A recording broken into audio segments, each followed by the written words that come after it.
वालेकुम वरहमतुल्लाहि वबरकातुहू। नाज़रीन, अभी हम इस वक्त आलमी 7 साला इज्तिमा के पंडाल में मौजूद हैं और इस वक्त हमारे साथ जनाब मोहतरम मलक रियाज साहब मौजूद हैं जो MPA हैं, उनका ताल्लुक बन्नू से है।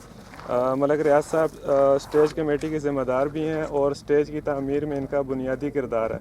तो मलक रियाज साहब, हमें बताइएगा कि स्टेज की तामीर में किन किन मराहिल से आप गुज़र चुके हैं और कौन से बकाए हैं अभी? ये सारा एरिया, स्टेज का एरिया 7 करनाल पे मुश्तमिल है। 7 करनाल एरिया सिर्फ स्टेज का एरिया है। इसमें हमने 4 पोर्शन तकसीम किए हैं। पहला पोर्शन बैनुल अक़वामी मेहमानों के लिए है, दूसरा पोर्शन मरकज के लिए है, तीसरा पोर्शन जो है वो सूबे के लिए है और चौथा पोर्शन मेरे सूबे ज़िले के लिए है। हमने 4 कैटेगरी में इसको तकसीम किया है।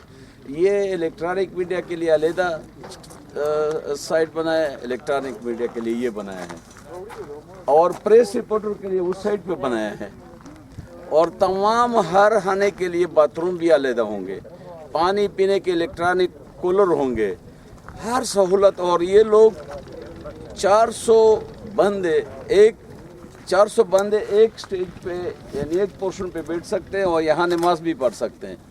हर ये 1600 इस पे आ गया और इन पे 300 आते हैं। तकरीबन 2000 से वो लोग हम यहाँ नमाज का इंतज़ाम भी किया और बैठने का भी स्टेज के अंदर। और इसके लिए हर एक के लिए वो गेट बनाए गए हैं, हर एक का अलग गेट होगा। ये नहीं है, इसको क्या कार्ड इशू किया जाएगा? कार्ड उस कलर का गेट का कलर एक जैसा होगा। 6 कलर हमने तकसीम किए हैं। 43 ममालिक से जदीद उलमा आ रहे हैं। अब्दुर्रहमान सुदेश साहब आ रहे हैं, सऊदी का जो मजहबी अमूर का मिनिस्टर है वो आ रहा है, देवबंद के उलमा आ रहे हैं, तुर्की के आ रहे हैं, मिस्र के आ रहे हैं। 43 ममालिक के जितने जदीद और बड़े नाम वाले लोग उलमाए वो आएंगे इंशाल्लाह। अच्छा मलक साहब, मुझे ये बताइएगा कि ये स्टेज की तैयारी में अभी कितना काम बाकी रह गया और कब तक ये आप इसको कंप्लीट करके फिनिश कर देंगे? हमने इसको अपनी तरफ से मुकम्मल किया, सिर्फ तंब लगाने वाला कल से शुरू हो जाएगा। 3 दिन में वो तंबू और इसका साया बना देगा तो बाकी डेकोरेशन काम शुरू हो जाए। सिर्फ डेकोरेशन का काम रह गया, जिसकी तामीर थी वो मुकम्मल हो गई है। डेकोरेशन का काम वो 2 दिन में ख़त्म हो सकता है।